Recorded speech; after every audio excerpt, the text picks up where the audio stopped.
The word UFO and UAP are being thrown around a lot, but there are very few people who actually know the definition of the term Unidentified Anomalous Phenomenon. As of July 13th, 2023, the federal government has created a new, specific, and explicit definition for what constitutes unidentified anomalous phenomena. And that new definition explicitly excludes weather and other natural occurring atmospheric phenomena, airborne clutter and trash, balloons, any federal, state, local, or private sector aerospace platform or undersea platform or any foreign vehicles under those categories. You can read this definition yourself within the new Schumer-Rounds amendment to the NDAA for 2024, the National Defense Authorization Act that funds the military every year. So I want to go through this line by line. The term unidentified anomalous phenomena means any object operating or judged capable of operating in outer space, the atmosphere, ocean surfaces, or undersea lacking prosaic attribution. This is really key.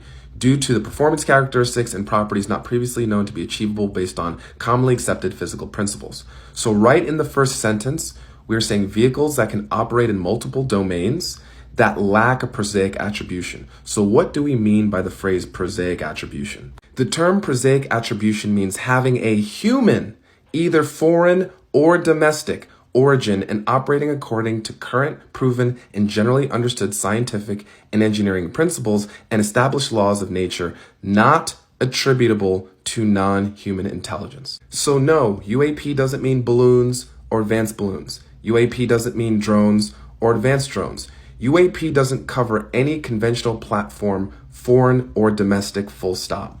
Back to the definition. So we're talking about objects that can operate in outer space, the atmosphere, ocean surfaces, or underwater.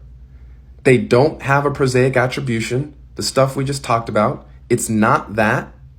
And then the next sentence, unidentified anomalous phenomena are differentiated from both attributed and temporarily non-attributed objects by one or more of the following observables. Let's quickly talk about what those two words mean. So attributed objects are simply objects that fall into the definition of prosaic attribution that we just went through. So balloons, drones, spy satellites.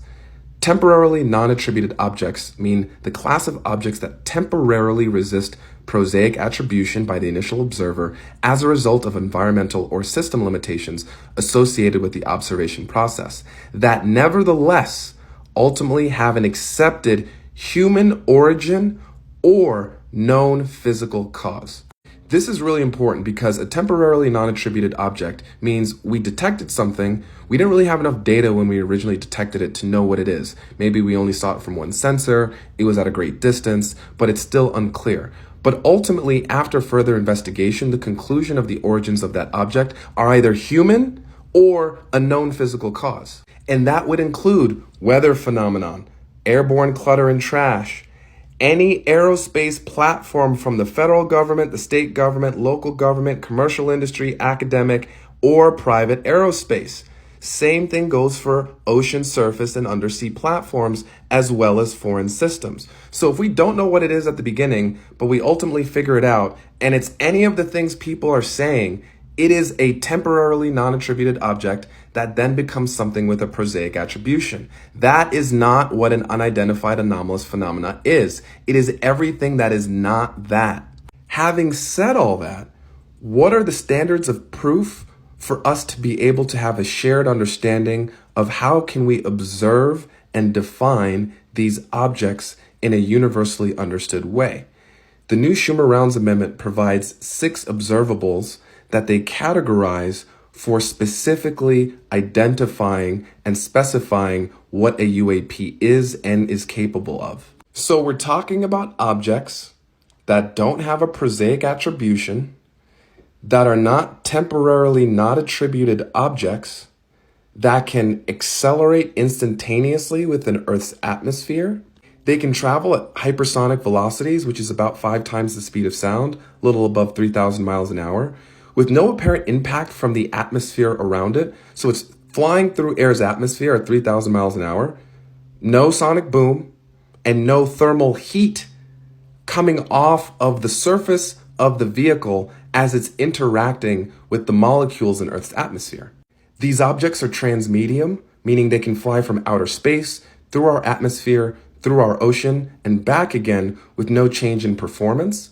And for anyone who's going to come in my comments about, oh, but what about that transmedium Chinese drone platform? That would have a prosaic attribution and would not qualify as UAP. UAP are also objects that seem to demonstrate positive lift or anti-gravity, the ability to maintain flight without thrust. These are objects that also can have multispectral signature control, meaning they have a low observability quality to them. So as we try to detect these objects, whether by visible light like our eyes or through some kind of platform like radar, the objects appear to be able to manipulate the signals that it's giving off in a variety of spectrum. So like stealth.